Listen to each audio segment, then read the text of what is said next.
Singhu border पर इस वक्त मैं मौजूद हूँ और जो मेन हाईवे है उसी पर एक ढाबे के अंदर मौजूद हूँ।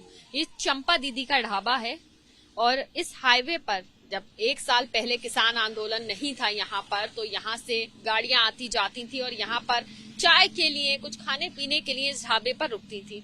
चंपा दीदी की तब अच्छी खासी आमदनी भी हो जाती थी, लेकिन पिछले एक साल से किसान आंदोलन की वजह से चंपा दीदी का जो ढाबा है वो नहीं चल पा रहा था। अब जब किसान आंदोलन समाप्त हो गया है और जब किसानों की घर वापसी हो रही है, तो क्या कहना है उनका, ये जानते हैं। सबसे पहले तो चंपा जी ये बताइए कि किसान आंदोलन आप अपने सामने खड़ा होती हुई देखी हैं कि किस तरह से यहाँ पर किसान एक एक करके जुटना शुरू हो गए थे। आप यहीं रहती हैं ढाबे पे, तो क्या कुछ कहेंगे? आए थे उस दिन, हम लोग नहीं थे, गांव गया था। जब 14 दिसंबर के आए थे तो ये पूरे जाम था, बस इतना ही हम लोग। जब आप गांव से लौटी तो पूरी तरह से जाम था। अब किसान आंदोलन से पहले जब नॉर्मल सब कुछ था तो कितनी बिक्री हो जाती थी, क्या कुछ होता? 3000, 3500, 2500, 2000 इतना हो जाते एक दिन में? एक दिन में।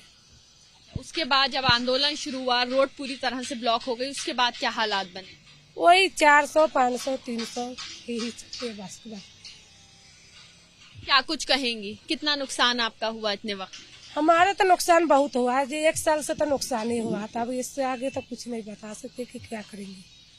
अब आंदोलन खत्म हो रहा है, रोड पूरी तरह से खुल जाएगी, कितनी राहत आपको? हमारे बहुत राहत हो गई, इससे खुलने के बाद हमारे बच्चे परिवार में सबके राहत हो जाएगा। यहाँ से निकलना कितना मुश्किल होता था, बच्चों का स्कूल जाना हो या फिर यहाँ से इस रोड से निकल के कहीं और जाना हो, दिल्ली की तरफ जाना हो, तो क्या कुछ होता था? बहुत दिक्कत होती थी। कैसे जाते थे आप?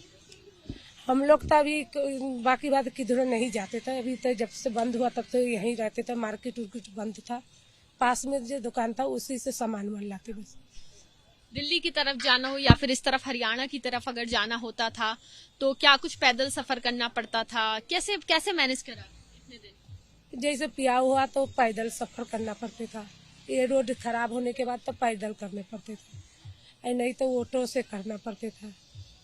आपको कितनी खुशी हो रही है कि अब जब किसान आंदोलन खत्म हो रहा है, घर वापसी कर रहे हैं किसान, आपको कितनी राहत उससे हो जाएगी? सबके खुशी मिलेगा, जो हम लोग के भी है, सब आप सबको खुशी है। आपको राहत हो जाएगी? राहत। तो आप सोचिए कि जो यहाँ पर आसपास दुकान जिनकी चलती थी, उन लोगों की दुकानें तकरीबन एक साल से पूरी तरह से नुकसान में थी।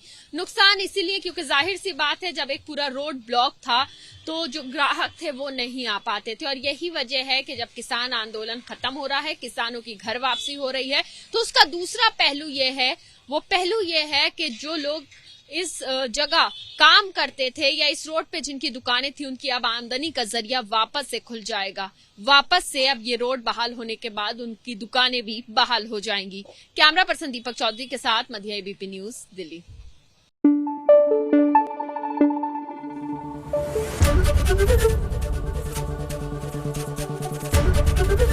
एबीपी न्यूज आपको रखे आगे।